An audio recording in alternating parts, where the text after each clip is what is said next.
Hello and welcome to the program. It's the Desk on Global Television, where we look at silent issues making the rounds. And on today's edition is no different as we cast our searchlight on topical issues on the foreign scene. We'll be looking at the standby force that is set to be established by the Economic Community of West African States to aid Nigeria and other West African nations in combating terrorism. This initiative comes after the bloc faces escalating terrorism in the Sahel region. Meanwhile, let's let you know that ECOWAS aimed to raise $2.4 billion to create this force, as announced by the regional body's commissioner in charge of political affairs, peace and security, Abdel Fattah Musa, on Tuesday at the opening of a three-day consultative meeting of the commandants of the three designated ECOWAS training centers of excellence in Abuja. Musa highlighted the severity of the terrorist threat in the regions, with Burkina Faso now surpassing Afghanistan as the most terrorized state.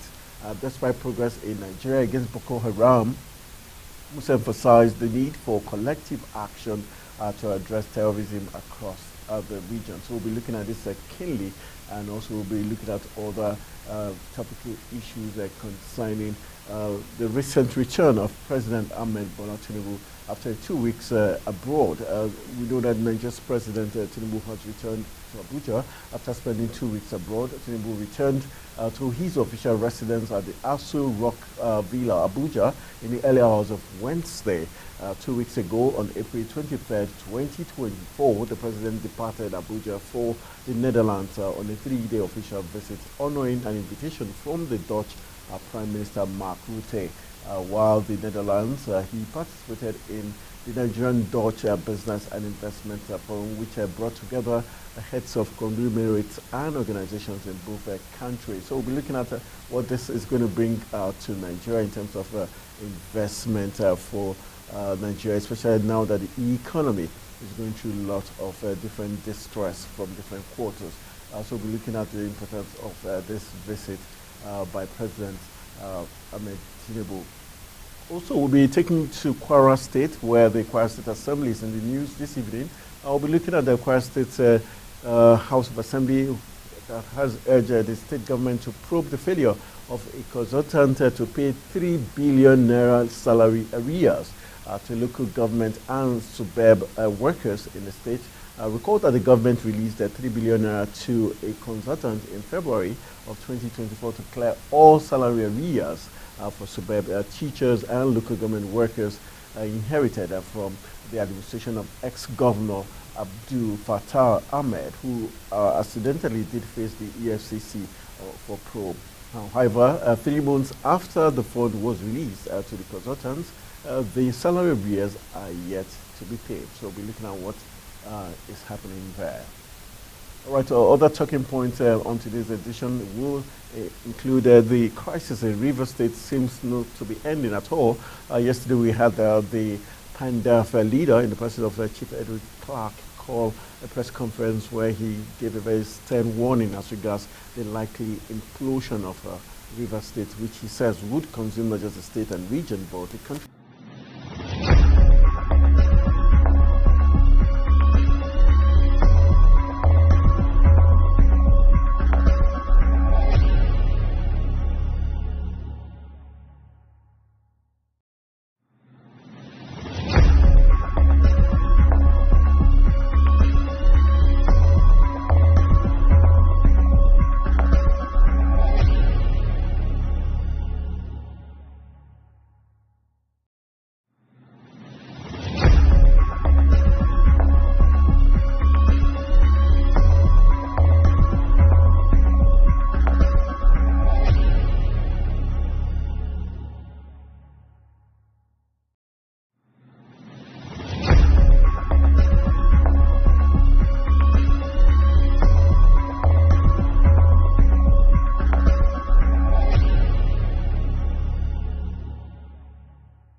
All right, welcome back from that break. Hopefully, we'll be joined by Biola Jimo, who is a current affair analyst, to help us look at these trending issues we had mentioned before now already. We kick starting with the issue of the standby force, which the ECOWAS body is trying to establish to help Nigeria and other countries around the Economic Community of West African States by raising as much as $2.4 billion to create a standby force as regards stopping insurgency in the region. And we're expecting Abiola Jimo to join us via Zoom so that he can help us with the analysis of this interesting talking point.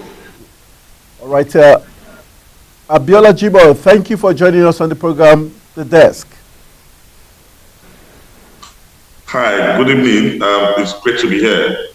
All right, thank you very much for deciding to make your debut this evening. Let's begin our discourse from the interesting development from the ECOWAS body, where a standby force is said to be established by the Economic Community of West African States to aid Nigeria and other West African nations in combating terrorism. This initiative comes after the bloc faces escalating terrorism in the Sahel region. The interesting part is that ECOWAS is aimed to raise $2.4 billion to create this force. Do you see this as being realistic, especially if we cast our mind back to the days of ECOMOG and how Nigeria seemed to have contributed more than every other a member of the bloc? Okay. Oh, thank you very much. First of all, any effort to combat terrorism, be it internally or external, within the Nigerian regional ecosystem, it's a welcome idea. Of course, it's a very ambitious step to start with such a very big amount, but a journey must start somewhere. So the way I look at it is the willingness of the different regional governmental bodies to commit to even achieving counter-terrorism, fights in their different states. The second layer of it is the willingness again and the readiness to commit, even if not so much resources, as much as possible, human commitment and resources to get this ball rolling. So everyone must give such an initiative and the right support to get us to where we need to be as a country, as a region. That's my opinion on it. Thank you. Okay, in terms of the entire, we know that some certain nations like Burkina Faso, Niger, and Mali are being ruled by the military. Do you think this is going to be successful, knowing fully well that some countries already have a military dictatorship within their ranks? Do you think they would want to truncate this process by the ECOWAS body? So I will tell you for a fact that every citizen, every system of government in every state enjoy a government that is for the people, by the people, made by the people. Democracy as it's called. However, people might have agitations due to unmet expectations by their governments, and that's what would give room for acceptance or sort of protest that can lead to different divisions as we have seen it.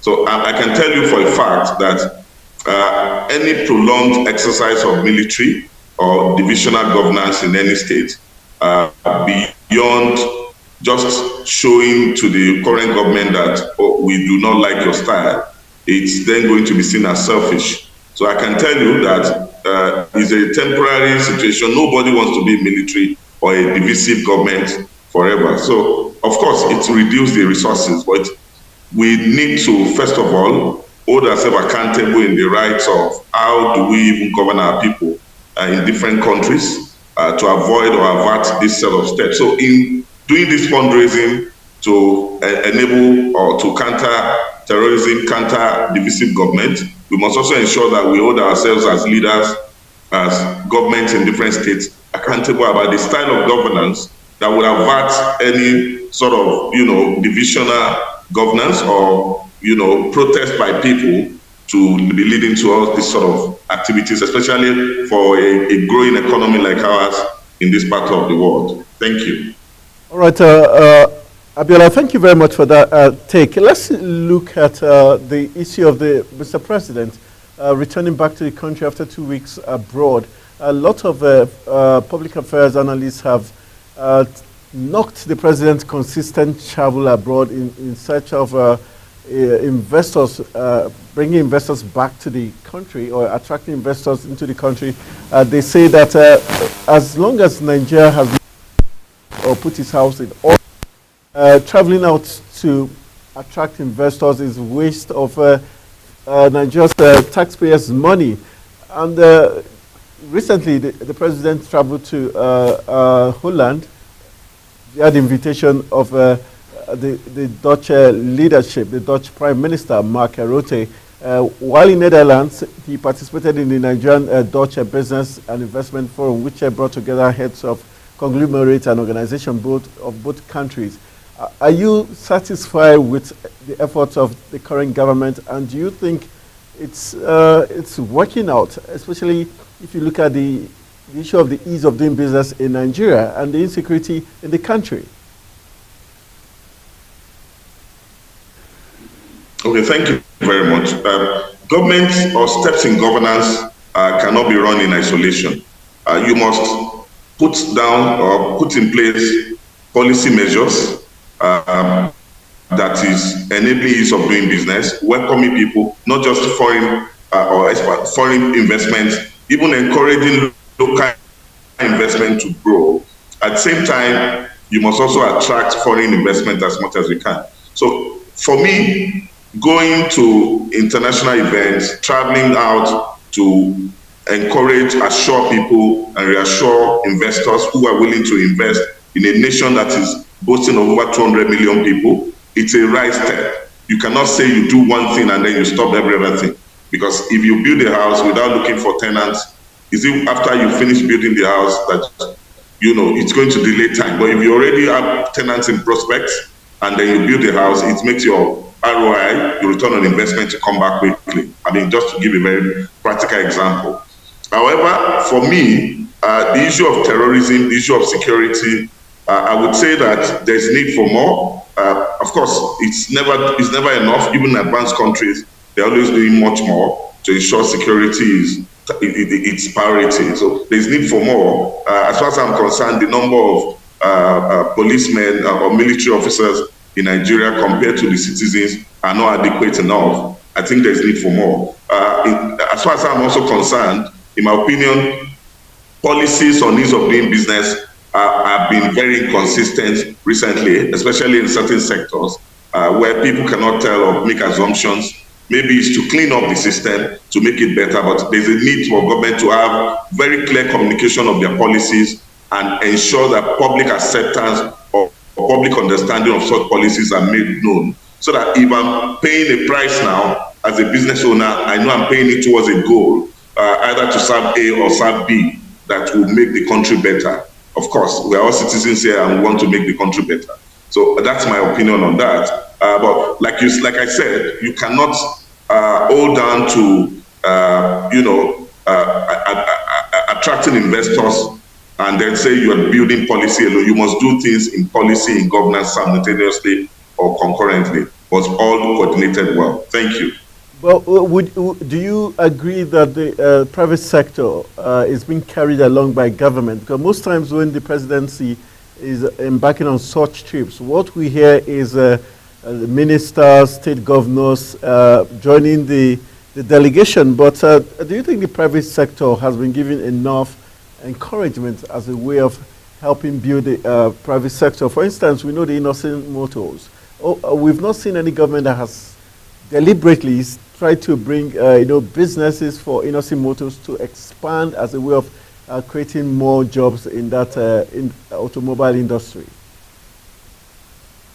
Okay, I would say that we should not make a blanket assumption on that. When the presidential entourage went to India to attract investment from India. They went with a list of so many people from the industries, fintech industries, private banking industry, banking and fintech industry, of course, which is the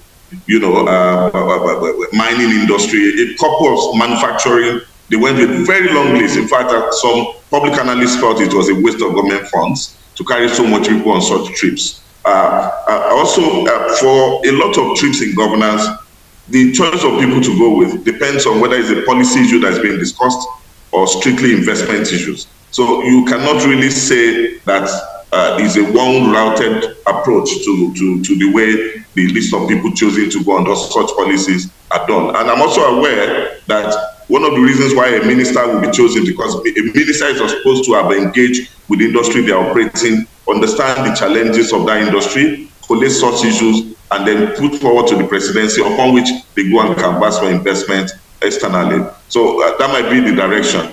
In part, and in all honesty, I think policy explanation, policy engagement, the government needs to do more so that people have clarity, like I said earlier, about why government is taking certain decisions, what to expect from such decisions. We do not have to be playing catch up on why policies will just change and the impact will affect businesses, and then we just find to catch up things here and there. We need to change the dynamics around that in the country. Thank you. All right, let's move on to the next talking point. We're taking you to the Kwara State Assembly, where the big talk is about the Kwara State House of Assembly has urged the state government to probe the failure of a consultant to pay 3 billion naira salary arrears to local government and suburban workers in the state. Recall that the government released that 3 billion naira to a consultant in February 2024 to clear all salary arrears for suburb teachers and local government workers inherited from the administration of the ex-governor, talking about Abdul Fattah Ahmed. However, 3 months after the fund was released to the consultants, the salary arrears had yet to be paid. And that led to the moving of a motion at the plenary of the Assembly on Tuesday by Honorable Mohammed Baba Salihu, representing Okuta constituency, as a matter of general public importance, titled The Needs for Consultants in Charge of Payment of Salaries of Local Government Workers in Kwara State to ensure the prompt payment of salaries to local government workers, urged the Assembly to wade into the matter. Let's look at this issue of the fact that money is being given out and not reaching beneficiaries. Would you say it was wrong for the government to outsource such very delicate process to a consultant where the government has the machinery and the capacity to make these payments? Okay, thank you very much. Government is the most powerful single, body in any state or any governance, and government is expected to work through individuals who have been hired to do their job. However, there are needs for government to engage consultancy services where there are deficiency of skill set or deficiency, inadequacy of support in technical areas. I mean, it's standard practice everywhere. However, where government gets consultancy involved too much in its routine operations, there might be lots of, borderline crossing in terms of what is being done.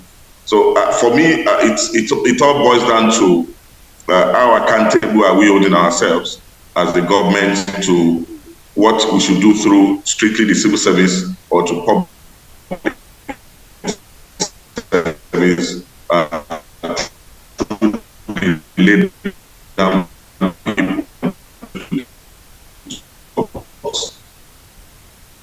Hello, can you hear me? I think we're having some too much and dedicating government must ensure it strike a balance, ensure that payment of salary for areas individuals other than government tools or machinery itself. Otherwise, this can be open to us. Okay, are you still there? All right, let's go for a very quick break. We'll return from the break. We'll be looking at other issues making the round. So we've got some interesting stories also.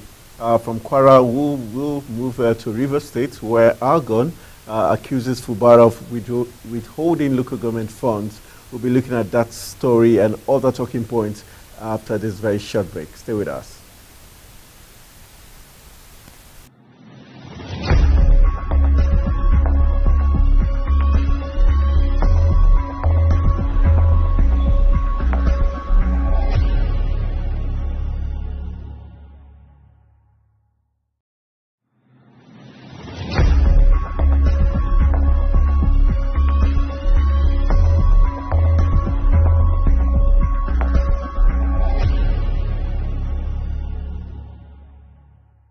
Right, welcome back after the break.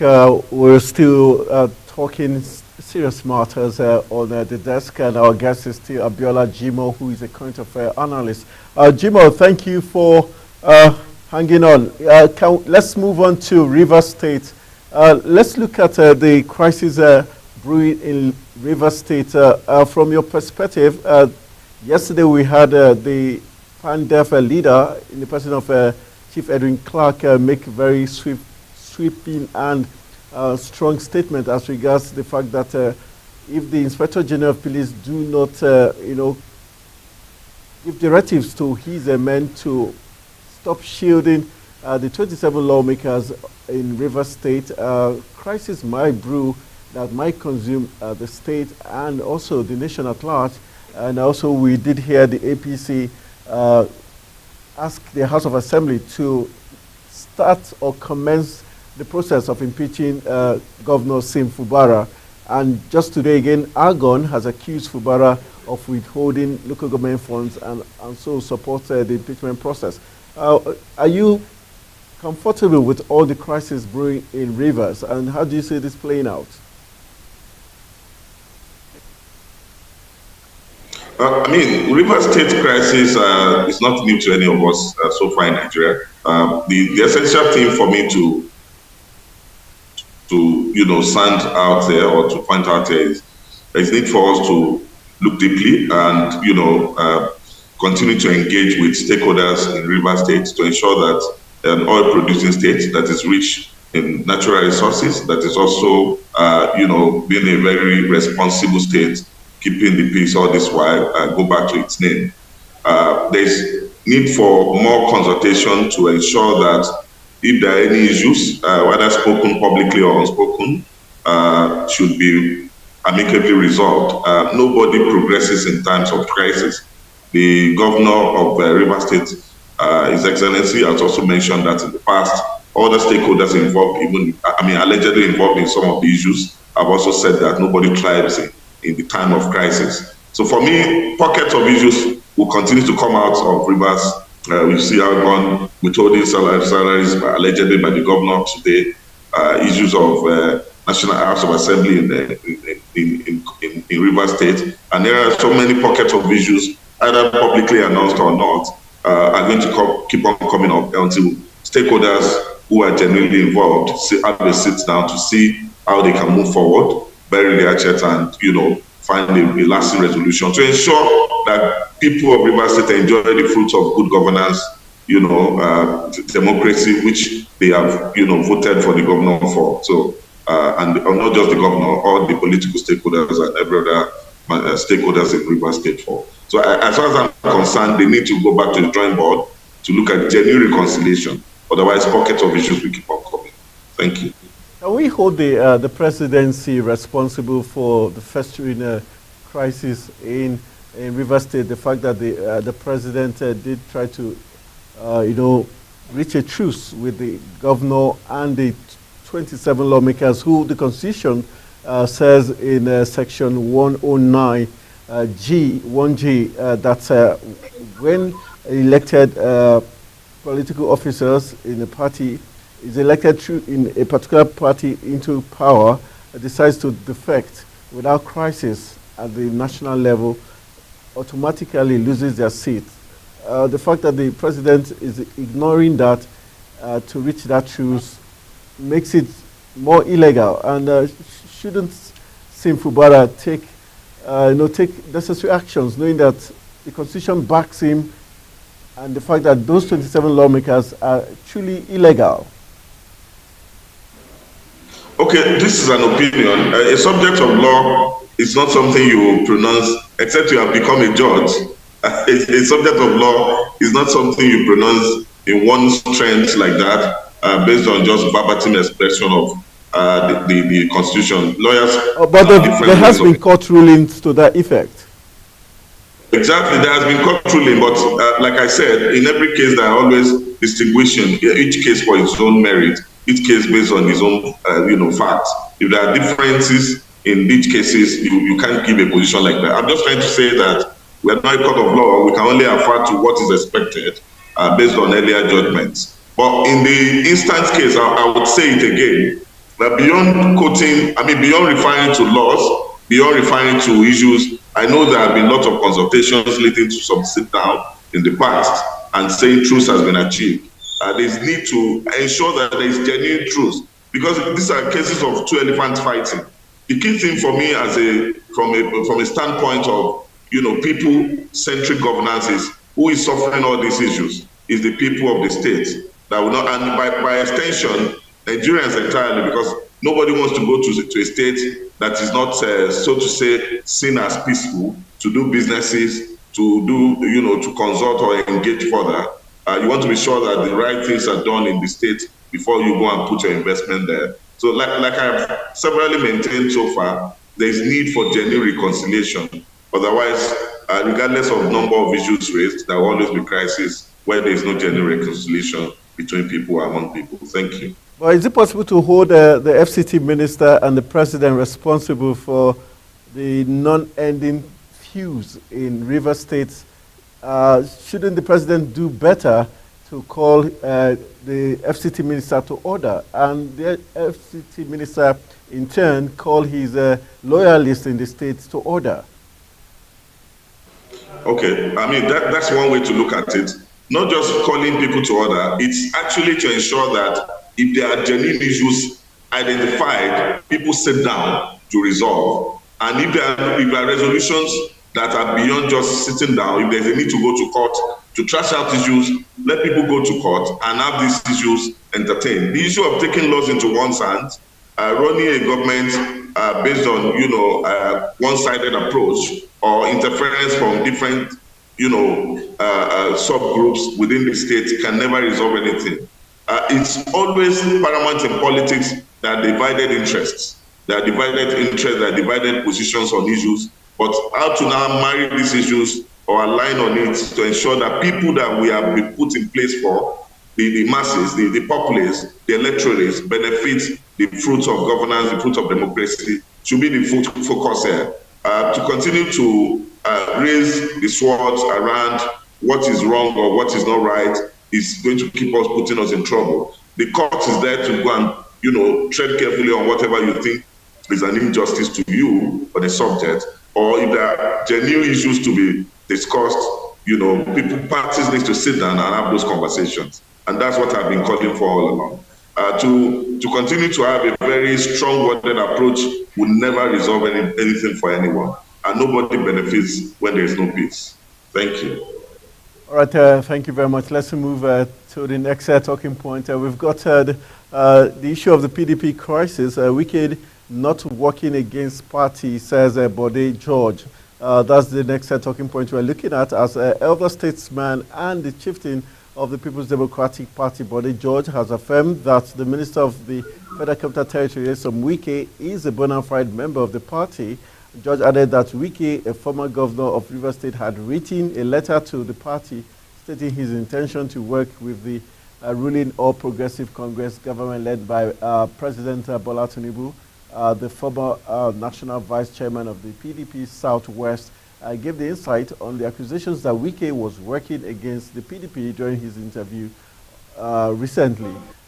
Former Vice President Atiku Abubakar and Wike have continued to hold on to their structures in the PDP and they're working at cross purposes.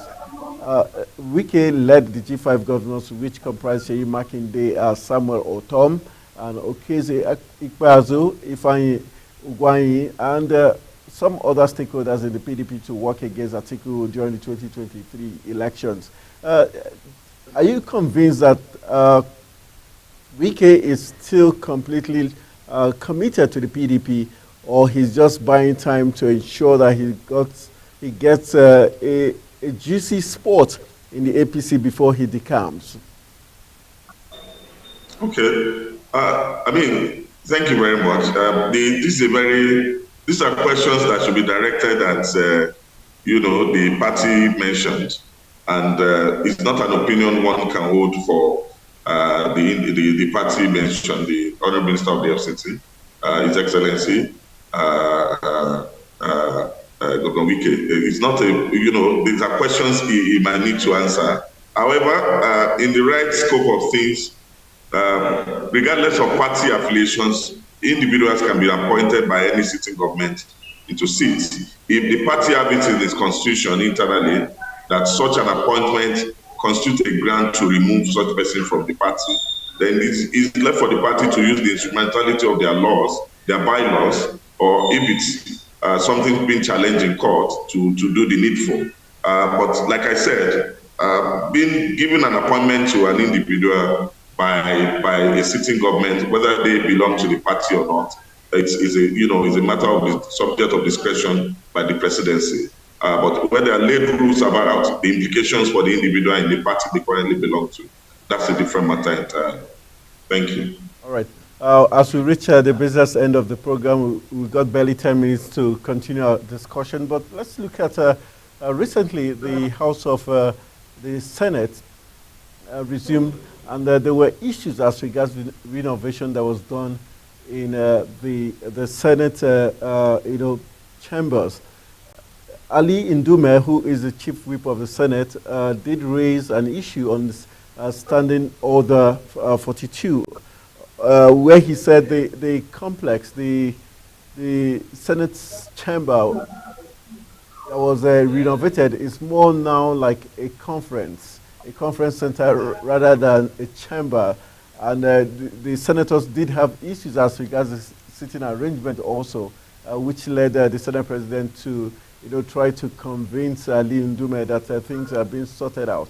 Are you worried that after the money is expended in the renovation of that chamber, what we see now is a conference center rather than a green chamber that it should be? Okay. You're saying that it doesn't speak to look like a plenary session anymore. Yes, that's what the chief whip of the Senate, Ali Ndume, is insinuating, that it doesn't look like the hallowed chamber, the red chamber anymore, but it looks more like a conference center. So does it mean the issue of the rebuilding, the renovation was not supervised? So the contract was just given and the contractors were allowed to do whatever they wanted? Or is it because the lawmakers had compromised? Okay, that's an issue. And like I always say, we must hold ourselves accountable. Accountability involves working to specifications given. If the right thing has not been done, the necessary thing is to call to question who are handlers of this particular project, what are they expected to do, what have they done. So if a lawmaker, as the case of the Chief Whip of the National Assembly, has raised, of the Senate, has raised such an issue, there's a need to have a probe of what really went wrong as the project implementers implemented based on specifications. If they hadn't, then by standard practice, there are issues around procurement, around how these sub-issues are handled, and due process should be followed to the letter on the subject. But like I said, if a National Assembly senior member is raising such an issue, it calls for a probe for an investigation of what really went wrong. Thank you. Right. Still on the matter of a Senate probe, the non-completion of the Senate has set up the ad hoc committee to investigate the factors impeding the completion of the Abuja Centenary City project. That after 10 years, the Senate resolution followed the adoption of the motion at the plenary on Tuesday. The motion titled urgent need to revive and complete the stalled centenary city project Abuja to realize its economic and development potentials, which was sponsored by Yisa Oye Lola of the APC Kwara South. For you as a Nigerian, are you worried that such project of very massive magnitude that should have economic and other potentials is being left to rot away 10 years after the concept, especially when we put into perspective the fact that recently this current government has decided to venture into the Lagos-Calabar Highway, which will be costing 15 trillion naira and more. How do you see this panning out? Okay. First of all, I personally think we should commend the Senate to do their job for revisiting or visiting such issues. I'm aware that the previous Senate has also called for such issues to be considered. I will call to question what happened to such inquiry or fact finding on such matters. Aside that, we all have passed through the centenary project severally, and we've seen that it's always an ongoing project.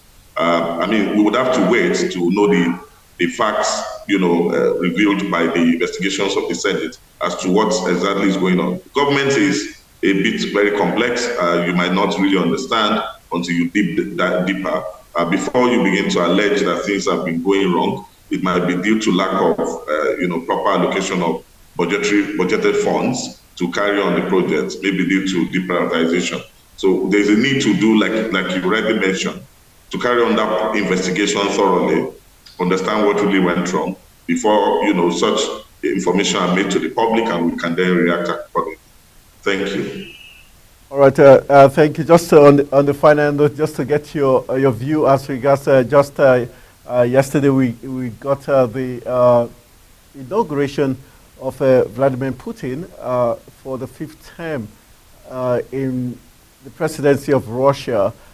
From your own perspective, do you think, how do you see this 5th term turning out, especially with the current Ukraine invasion? Hello, I didn't quite get you. All right, I said just yesterday we had the inauguration of Vladimir Putin, that's the Russian president, for his 5th term in office as president of Russia. How do you see his tenure, this 5th tenure, panning out, especially with the fact that during the inauguration, the US, the UK, and some other European nations boycotted the inauguration of Vladimir Putin as the president of Russia? And looking at the continuous war in Ukraine, do you see this tenure being a peaceful one for Putin? Okay. It's a very controversial subject. The ongoing war between Russia and Ukraine is not of any joy, it's not of any, comfort to anyone, anywhere. As a matter of fact, some of the costs of resources around the world have begun to go up ever since the war broke out till now. And one way or the other, we're all affected.